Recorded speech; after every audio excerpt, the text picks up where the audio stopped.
We're back live on a Friday. Welcome everybody back to our fireside chats here at QuestionPro.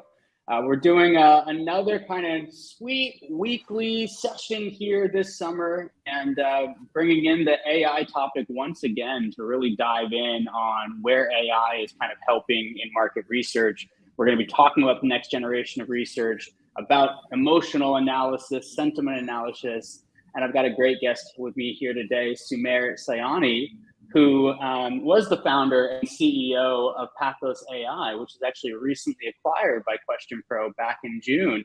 And now he's a fully part of the QuestionPro team and actually leading our AI product. So welcome to the show, Sumair. How are you today? Thanks, Asim. Doing great, man. It's Friday. Nothing to complain about. Great to be here. Exactly. So you've kind of been in the QuestionPro fold now for a couple months. How's it been going so far? Well, it's chaotic, it's madness, but it's a good chaos. It's a good madness around here. I love it because it's very innovative. It's very client first focused, and it's always about the can do attitude. So I love it being here. Absolutely. Well, I imagine that anybody who's working on anything in the AI world these days is used to a big level of chaos and a very fast pace. So it's going to be great to talk to you. But you've been doing this for a while now, right? I mean, we all think about AI as kind of, the last year, 6 months, 9 months since ChatGPT came out. But you've been really working at this now for many years with PathosAI. Tell us a little bit about the story and kind of how things came about and what the journey has been like so far. Sure. So, so I was just last night, I was sitting with my daughter, and sometimes what we do is that when we have nothing better to do, we say, hey, you know what, let's pick a book and let's open a page and let's start reading from there, right? So I picked up Think Again by Adam Grant, and I said, okay, why don't you open a page and we'll read?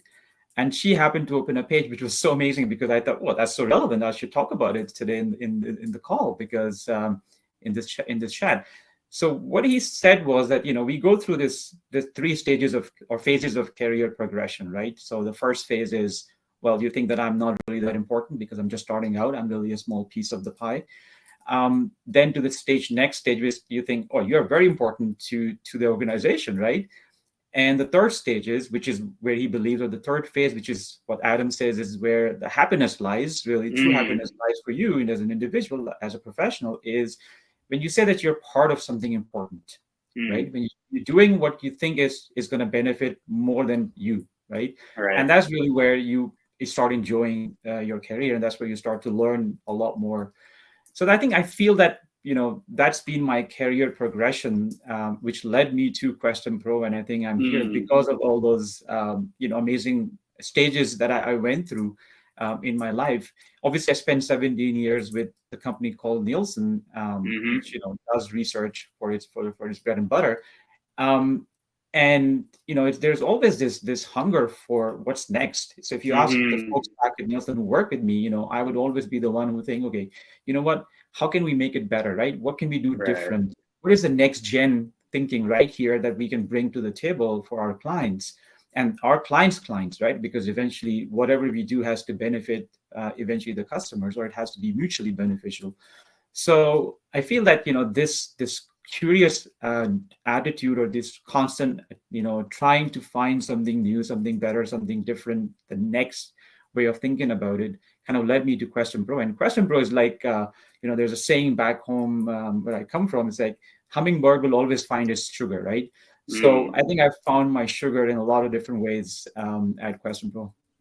Amazing. Well, that's such a great story. And I mean, clearly, I think over time, all roads kind of lead to the right place, right? As you kind of go through that career. But take a second, maybe you could just kind of describe a little bit about what PathosAI was, and kind of where you're taking it next. Right. So as I talked about just now, Asim, there was always this thing in my head that what we are doing is great, is obviously answering a lot of questions, but in talking to the clients, I always and obviously reading about it a little bit myself, being a customer myself, as well. Obviously, we're all customers too in our Right. daily life. I felt that that we are not truly getting to the bottom of, or underlying drivers of why we make certain decisions, or Mm, how we experience something, right, from a product or a service. right. And so the question kind of had been bugging me for a while. And there came a time when I talked to my wife, and she said, you know what, you have to do this. Mm, I have to figure out a way to scratch this itch, right?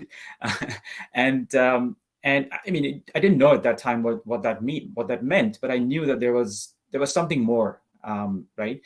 So basically, it was driven by three things, right? First is, um, being a customer myself, I felt that organizations sometimes get too much focused on the functional aspects of things and not really the human mm, aspect of things. mm, So I wanted to figure out a way to bring that knowledge to organizations and say, hey, you know what?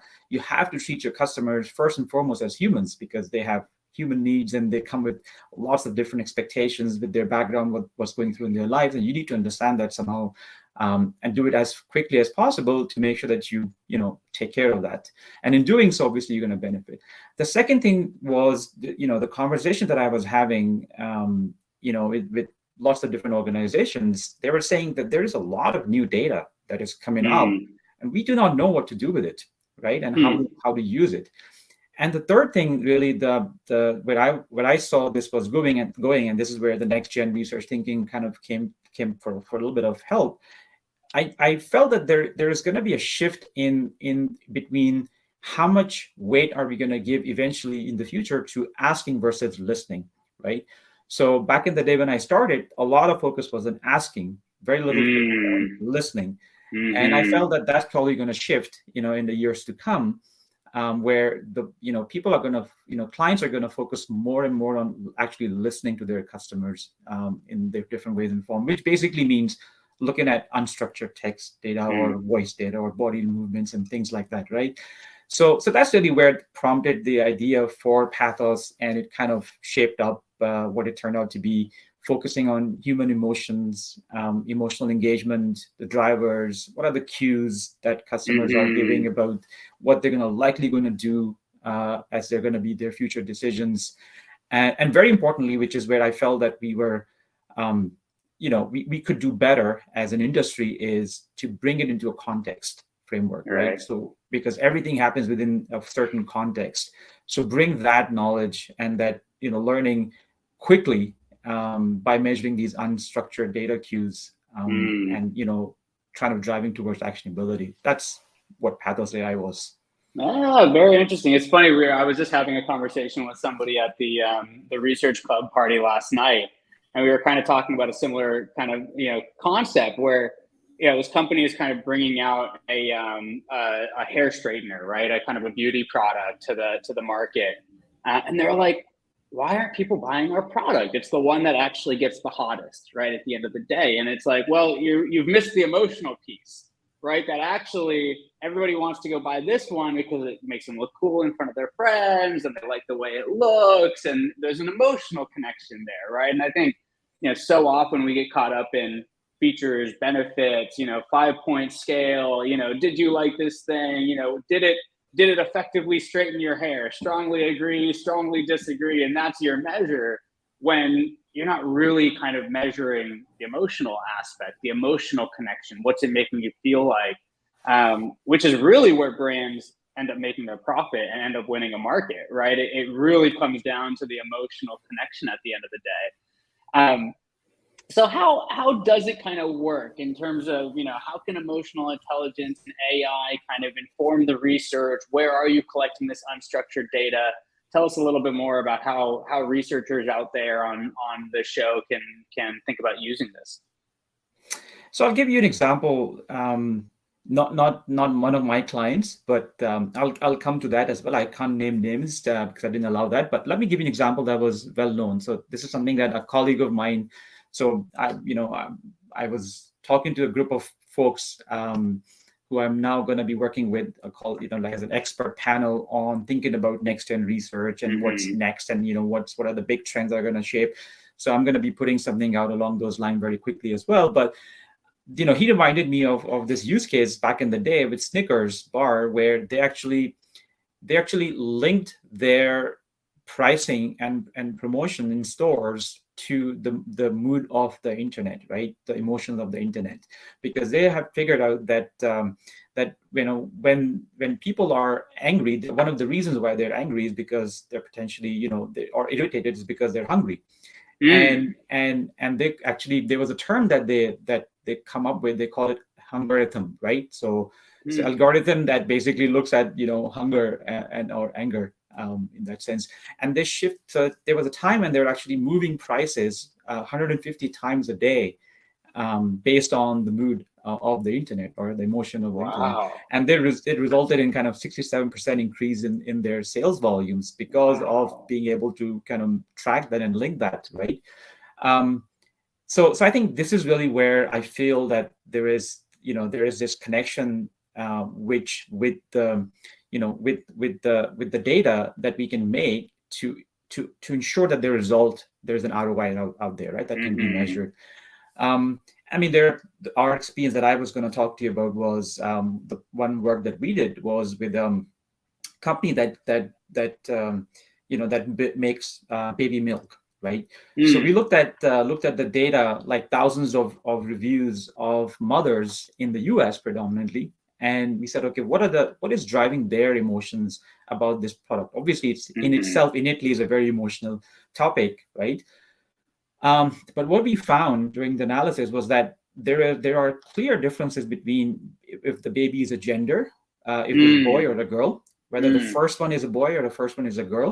Mm. And very interestingly, what we learned is that if the gender is one versus the other, moms were more interested in the shape, how easy it is to carry and make prepare the formula, versus the other one where the smell and the taste were a lot more important of the Mm. formula, depending on the baby's gender.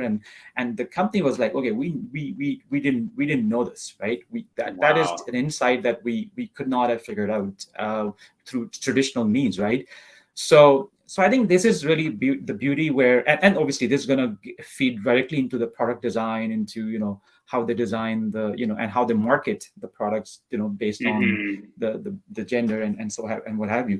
So I think, the more we can integrate the emotions that people feel about different things, and the beauty now that is possible, obviously, with AI is the granularity, right? Mm. And the amount of data that you can process, right, unstructured data, quickly to be able to get to insights. So that's really where I feel that, again, the whole notion of a good balance between asking and listening, and then Right. using that to activate certain decisions and make certain decisions, and then measure those outcomes, right? I think that's really where the holy grail is going to be. Interesting. So where do you get some of this unstructured data? So, in kind of the first example, are you just kind of pulling it off of like social media feeds on the internet? And the second example, is that like survey data? Where does that unstructured data come from that you're able to then analyze and make some decisions off of? Right. So there obviously seem, and this is a big debate that is happening, Mm-hmm. with the rise of AI and generative AI, is all about the data, where the data is Right. coming from, that you are going to leverage, just because we want to be careful, that we have the right to use that data for analysis. Mm.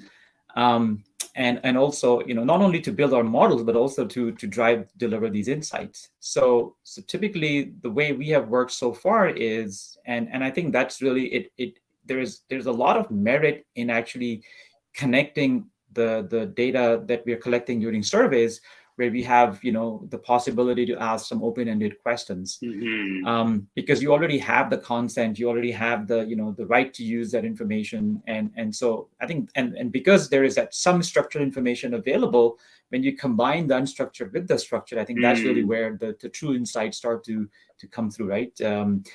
But that being said, yes, there are possibilities, in some areas where the companies have collected feedbacks or reviews, or the customers have reached out to them, or call center information. Social media, of course, is a big one as well. So there are different listening posts that Mm. exist, which where we can responsibly secure the data, and then analyze it for insights. Yeah, it makes a lot of sense. This concept has kind of come up on the show now in, I think, our last 2 or 3 episodes, where it's like, for all of you quant researchers out there that are putting surveys out, put an open-ended question on it, right? I mean, now you've got the tools to go in and analyze it and make sense of it. And to your point, when you're sending out a survey, you're already collecting data that you own, right? You don't have to worry about going and, do we have a right to this data? Do we not, right? And so I think asking those questions, getting unstructured data back, it can be, I think a lot of quant researchers are not used to it, right? They don't want to put in the open end, because then they got to go read through all that stuff and try to make sense of it. But now we have all of these kind of technologies that can really dig in and pull out those insights. You mentioned this kind of concept of, sorry, go ahead. Yeah, so I'm just going to say that, this is really where, we need to kind of challenge a little bit the traditional thinking, right? And the way things are typically done, that, Nielsen. So we used to do a qualitative study first. We used to build some hypothesis that we then used to run the surveys to test that hypothesis. And then, that's the usual flow of things. And we run that survey, kind of more or less similar survey, for a number of, cycles, right? If needed be, fit one of those projects. So, and I think now that is going to shift, right? In my mind.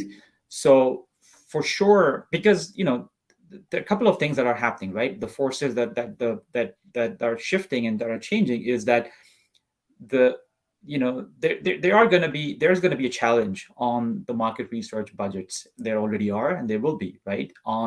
Okay, so where is the actionability, right? What is it? What are we learning? So yes, we get the KPIs, we get the results, but why, the answer to why the results are how they are, and how do we action, what do we need to do tomorrow to be able to flip these, right? To change these.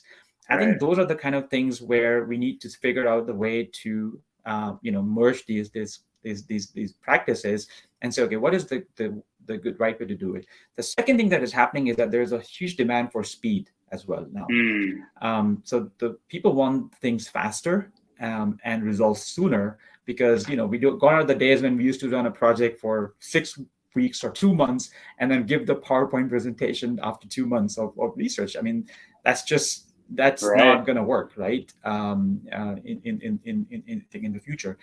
And the third thing I think is, I also mentioned earlier, is about outcomes. It's about actionability, right? If it's not giving me actionable output, or outcomes that I can connect it to my ROI, sooner or later people are going to start to challenge it, right? And if it is not happening already, so I think that's really where we need to rethink a little bit. How do we activate this? How do we bring more transactional data as well into the mix?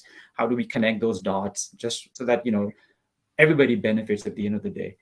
And then finally, I think where this loop is going to go, Asim, which is what we are working on at QuestionPro as well, is that should you keep asking the same questions over and over again, or you need to have a smart system where you basically learn from what you have learned in the previous way, and then obviously open-end is going to help big time over there, and actually make the next one a little bit more focused, and to see, okay, where the problems are. Let's dig deeper and see if we can get to understanding what's happening, where the issues are, where the problems are, where there's a need for change. So I think that's really where I feel that where we need to go, and at QuestionPro, obviously that's what we are aiming for, and we are trying to build some tools around those. Wow. I want to unpack on a few of these things, just kind of play them back, just because I think these are, really kind of 3 or 4 very big insights that I think the research industry can kind of take away, right? I think first off, this kind of notion that everything needs to be a discrete qual first, and that's like a completely different team, and then you do the qual project, and then that informs the quant project, and that's a completely different team. That world is going away, right? That these two things are kind of blending and coming together. And that we can no longer think about, okay, you run your qual for 3 months, and then you run your quant for 3 months, and 6 months later we have the results of our study, right? It's just not going to work at the speed that things are moving, and you're not going to have a competitive advantage if you're taking that long. And then the why is so important, right? So we go back to your example of the baby food. And, you know, you can kind of envision writing that into kind of a quant survey, right? Where one of your demographic questions is what's the gender of your child? And then, you know, your kind of meaningful study question is, you know, how likely are you to buy this product? So now that comes out in your crosstab, right? And you see, hey, there's a statistical significant difference between people who have boys and people who have girls and how much they actually want to buy this product. Amazing, fantastic insight, but nobody knows why. So you've just done 6 months and all this quant work, and you've come out with the insight, and you've got your statistical significance, but you're like, we can't really explain that, right? Well, why is that? Oh, it's the shape, it's the form, it's the colors. And that's where that open end comes in, right? Where you can now kind of navigate, and you can, and maybe, you know, maybe some of your quant data makes sense and you don't need to look at the qual or the open ends, but why not, right? Now, why not put that in there and give yourself some unstructured data to then go back to if and when you need it to answer the why? Oh, absolutely. And the what next, right? What do we do about it? Exactly. And then the other thing that I kind of picked up on there is, you know, this notion of asking the same questions over and over and over again. And I think a lot of people in the market research agency do this, and I understand why. They almost have to, right? If you're running a tracker, you can't change the questions, right? You've been doing this for 5 years. How do I compare it to 5 years ago if I now change the question, right? I've got to make sure I've got the same kind of questions in there over and over and over again. And so to your point, like, how do you then ask new questions? How do you change the questions? Well, I'm going to be really reluctant to do that because I can only ask so many questions, and I've got to keep those 20 because I've got to be able to compare it to historical data. So how do you get the most out of asking maybe 1 or 2 more questions? It's open end, it's unstructured, right? That's really where you can glean a lot more. So you've got your kind of structured, okay, we got to run our tracker. We've got to make sure that I can compare and contrast. But now you're able to kind of come in and say, all right, let's ask a few unstructured to get more, right? To get more of the why, to get more of the understanding. Is that kind of where you see things going? Oh, for sure. Absolutely. That's, and I think I think the interaction between the organization and the customer will go up also, right? So it's not going to be only the 20 minutes or 20 questions survey all the time. It could be like, hey, what do you think about this, right? So you shoot one question, and it could be a quant question, it could be an open-end question. But I feel that, and you know, from my perspective, and a lot of people say that, well, people are only going to tell you something if it's something bad. You know, that's all that you hear. And so, you know, why should I listen to it? Because I'm missing out this whole people who are happy, and they're not going to say anything because people don't. And I say, well, you know, I mean, first of all, even if people are telling you something which is not good, you need to take it as a positive, right? That they're taking the time, they bother to give you that feedback, which means they hope, they like you, and they expect you to do better, and they're telling you how to do better, right? Now, is it 2 out of 100? Is it 3 out of 100? You know, you can look at it that way, but if you don't fix those things, it's going to be 10 out of 100 and eventually 50 or all out of 100, right? If you don't get those things right. So I feel that, and you know, and that's really where we circle back to it being structured data and unstructured data, just because then you know that you have a representative you know, sample, which is going to, you know, make sure that you understand it right. But I think the frequency of contact to get feedback, it will change as well between, you know, customers and organizations. And I think it should. So I think we will see more frequent, smaller, you know, queries to customers to get to the bottom of things, rather than, you know, once a year or once every 6 months, 40-minute surveys. I think that's going to change. Yeah, absolutely. Like, instead of it being the once a quarter tracker, it's a transactional survey that goes out after somebody purchases a product, or 3 months after they bought the product. There's always collecting data back. I wonder, in that context, you know, you kind of talked about like the open end, or people kind of, you know, typically telling you negative things, right? That's when they kind of come and speak up. Like, do you feel like the emotional detection will kind of change the way you ask the question? So for example, right now the question is typically, how was your experience with us, right? You're almost trying to get them to tell you, was it positive? Was it negative? Was it neutral? And that's the way that you're asking the question. Now with emotional detection, do you almost ask in a different way? Like, tell me a story about how you bought the product. Describe to me, what your interaction with our store was like. Are you kind of changing the prompt with the emotional AI? Oh, absolutely. I mean, the whole idea is to let us as humans, obviously, the more space we have to express ourselves in as much of a natural setting, that's really where you're gonna start to understand implicit emotions and implicit drivers, right? It's hard for humans to rationalize their thinking into that way, right? Right. That's what psychologists and behavioral scientists will tell you, that if you ask them those kind of questions, you're typically going to get a biased answer because we don't want to sound stupid. So we then try to rationalize our responses to meet your expectations, what you're asking, or if it's face to face, then even worse, because then we are facing the person who's asking the question. Right. So we want to sound intelligent, right? But even regardless of that, I think if you ask those kind of in that way, then it becomes very difficult to get to the underlying or implicit emotions. So the more open-ended the question becomes, hey, tell us about your experience, right? How did it go, right? Yeah. Something along those lines. Tell us about this product, your experience with this product, for example. Or you saw this advertisement, right? What did you think when you looked at it? Right. So things like that. I think when the more space you give for free expression, the more of those implicit cues that you're going to find in the data. Makes sense. Wow, I mean, we're really coming into I think a whole new world of how we structure these things, how we think about analysis.